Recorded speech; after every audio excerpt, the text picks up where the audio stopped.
Assalamualaikum warahmatullahi wabarakatuh. Apa kabar anak-anakku sekalian? Alhamdulillahirrabbilalamin.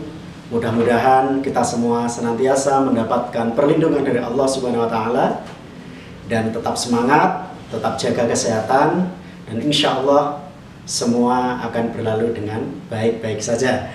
Oke, senang sekali Ustadz Arifin hari ini bisa membersamai kalian semua. Kita belajar hari ini menuntut ilmu. Mudah-mudahan Allah melimpahkan karunia-Nya, kemudahan bagi kita semua untuk menerima ilmu dari Ustadz Arifin. Nah, hari ini kita nanti akan belajar tema 7, indahnya keragaman di negeriku, muatan pelajaran IPS KD 3.2, pembelajaran kedua.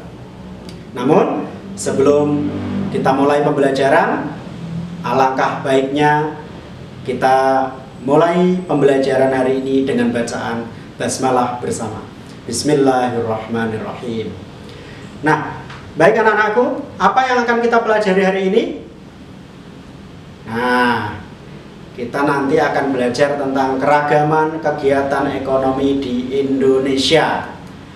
Nah, yang pertama, nanti kita akan belajar tentang aktivitas ekonomi pertanian, kemudian aktivitas ekonomi peternakan, kemudian aktivitas ekonomi perikanan, kemudian yang keempat ada kehutanan, yang kelima aktivitas ekonomi pertambangan, yang keenam aktivitas ekonomi industri, kemudian berikutnya adalah aktivitas ekonomi perdagangan, dan yang kedelapan aktivitas ekonomi jasa. Nah, 8 hal itu yang akan kita pelajari hari ini, ya. Nah, silakan kalian bisa fokus menyiapkan buku bahan belajar daring serta alat tulisnya untuk menyimak video dan buku bahan belajar daring.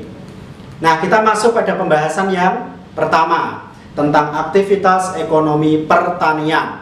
Nah, kita kenal bahwa negara kita ini adalah negara agraris, ya. Jadi negara agraris itu sebagian besar penduduknya itu pekerjaannya adalah petani atau di bidang pertanian. Nah, kemudian di Indonesia, ya, itu pertanian itu dibedakan menjadi lahan basah dan lahan kering. Nah, untuk lahan basah itu biasanya adalah sistem sawah atau persawahan, ya. Nah, sawah itu dibedakan kembali menjadi 4 jenis. Yang pertama adalah sawah irigasi. Sawah irigasi itu artinya sawah yang memanfaatkan saluran air irigasi. Irigasi itu biasanya dari waduk atau bendungan. Nah, sawah itu memanfaatkan air dari situ. Kemudian ada yang namanya sawah lebak. Nah, sawah lebak ini memanfaatkan airnya dari sungai, ya, dari sungai. Jadi dari sungai itu perairan sawahnya itu fokus memanfaatkannya dari sungai. Kemudian ada sawah tada hujan. Nah, untuk sawah tada hujan ini hanya mengandalkan perairan dari air hujan.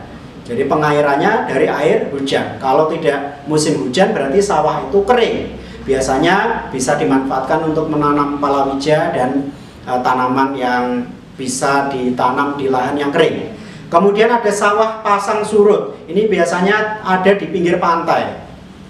Kalau air laut sedang pasang, maka sawah itu tidak bisa ditanami. Tapi kalau air laut surut, itu nanti sawah itu bisa dimanfaatkan untuk lahan pertanian. Nah, kemudian yang kedua ada lahan kering. Lahan kering ini biasanya bentuknya ladang dan kebun, gitu ya. Nah, baik, yang kedua kita masuk pada pembahasan aktivitas ekonomi peternakan. Nah, untuk peternakan ini dibedakan menjadi 3. Ada peternakan unggas, ya.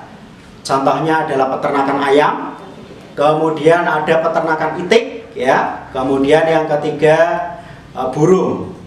Ya, kemudian peternakan yang kedua adalah peternakan hewan kecil. Misalnya ada peternakan kelinci, kemudian kambing, ya. Dan yang selanjutnya adalah domba. Ya, untuk diambil bulunya kalau domba ini, ya. Kemudian yang ketiga ada peternakan hewan besar. Nah, peternakan hewan besar ini contohnya hewannya adalah sapi, kemudian kerbau, dan kuda. Nah, ini ya. Nah, kita masuk pada pembahasan yang ketiga, aktivitas ekonomi perikanan. Nah, ada perikanan tangkap, kemudian ada perikanan budidaya.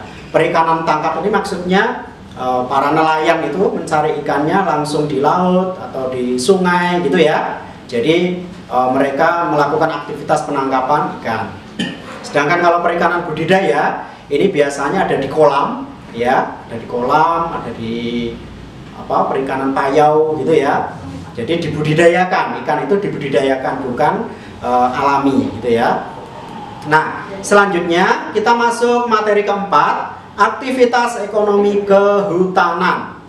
Jadi hutan kita ini ya, kita itu sering disebut sebagai negeri Zamrud Khatulistiwa. Mengapa? Karena kalau dilihat dari udara itu kepulauan di Indonesia itu hijau seperti batu zamrud gitu ya, indah sekali. Tapi mungkin sering juga kita mendengar, menyaksikan ada berita-berita bahwa sekarang ini aktivitas penebangan liar semakin meluas dan hutan kita juga terancam kelestariannya. Nah, ini menjadi PR kita semua ke depan, mudah-mudahan bisa diperbaiki. Nah, aktivitas ekonomi kehutanan ini ya nanti bisa dimanfaatkan oleh manusia itu hasil hutan. Ada hasil hutan kayu dan non kayu ya. Nah, untuk hasil hutan kayu misalnya adalah kayu jati ya. Ini untuk mebeler ya, kursi, meja, lemari. Kemudian ada mahoni, sama ya, ini untuk mebeler juga. Kemudian ada akasia. Akasia ini juga termasuk kayu yang bagus untuk peralatan perlengkapan mebel, bahan baku mebel ya. Kemudian ada kayu meranti. Nah, kayu meranti ini kayunya sangat besar biasanya nanti ya di hutan-hutan Kalimantan. Nah, kemudian untuk hasil hutan non kayu ya, hasil hutan non kayu itu ada kina. Nah, ini ya, kina ini merupakan bahan baku untuk membuat obat malaria. Nah, ini dari tanaman kina. Kemudian ada karet. Nah, ini ya, diambil getahnya untuk berbagai macam keperluan, bahan baku ban ya, karet dan lain sebagainya. Kemudian damar. Ini ya, harus diambil juga getahnya. Ini biasanya untuk bahan bakar cat ya. Kemudian ada sagu. Nah, sagu ini dimanfaatkan sebagai bahan makanan, bahan makanan pokok masyarakat Indonesia Timur terutama, baik di Papua maupun Maluku. Oke, yang berikutnya kita masuk pembahasan yang kelima, aktivitas ekonomi pertambangan. Jadi di Indonesia ini juga terdapat cukup banyak pertambangan ya. Nah, hasilnya itu ada pertambangan minyak dan gas atau migas, kemudian ada non migas. Nah, non migas ini contohnya ya batu bara, emas, perak, biji besi, nikel gitu ya. Tuh. Oke. Nah, kemudian di dalam kegiatan pertambangan itu ada namanya kegiatan eksplorasi. Nah, eksplorasi ini adalah penyelidikan data. Jadi diteliti dulu daerah-daerah tertentu yang berpotensi memiliki bahan tambang, itu harus diteliti dulu. Nah, supaya pasti ada data yang jelas, yang valid bahwa daerah itu memang ada bahan tambangnya. Nah, kegiatan penelitian penyelidikan ini dinamakan kegiatan eksplorasi. Nah, setelah diselidiki, oh ternyata di situ ada bahan tambang, maka baru kemudian ada kegiatan eksploitasi. Eksploitasi ini berarti kegiatan penambangan untuk dimanfaatkan untuk kesejahteraan manusia. Nah, itu. Nah, berikutnya kita masuk pembahasan yang keenam, yaitu aktivitas ekonomi industri. Nah, untuk industri ini ada industri besar ya. Industri besar itu jumlah tenaga kerjanya itu lebih dari 100 orang. Kemudian ada industri sedang, jumlah tenaga kerjanya 20 sampai 99 orang. Kemudian ada industri kecil, jumlah tenaga kerjanya 5 sampai 19 orang. dan industri rumah tangga yang jumlah tenaga kerjanya kurang dari 5 orang. Nah, selanjutnya kita masuk pada aktivitas ekonomi perdagangan. Nah, aktivitas ekonomi perdagangan ini yang kita bahas fokus pada kegiatan ekspor dan impor. Nah, kegiatan ekspor adalah menjual barang ke luar negeri, sedangkan kegiatan impor adalah membeli barang dari luar negeri. Gitu ya, jadi perdagangan antar negara, lintas negara. Nah, yang kedelapan, kita masuk pada aktivitas ekonomi jasa. Nah, sektor jasa ini banyak sekali. Ada jasa transportasi, ya, angkutan umum itu ya, ada telekomunikasi, ada jasa perbankan dan keuangan, ada jasa kesehatan, pendidikan, konsultasi hukum, dan pariwisata. Oke, baik anak-anakku, sekarang kita akan masuk pada penugasan. Nah, yang pertama, setelah kalian mempelajari video dan BBD dengan baik ya, jadi video ini adalah sebagai pelengkap buku bahan belajar daring. Kemudian setelah itu kalian bisa mengerjakan latihan soal pengayaan ya di BBD. Berikutnya adalah mengisi lembar capaian pemahaman materi ya, LCPM.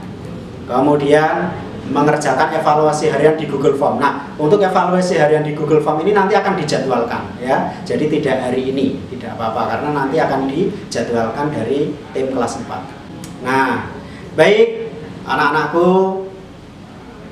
cukup untuk kegiatan pembelajaran hari ini, mudah-mudahan bermanfaat. Jazakumullah khairan katsira.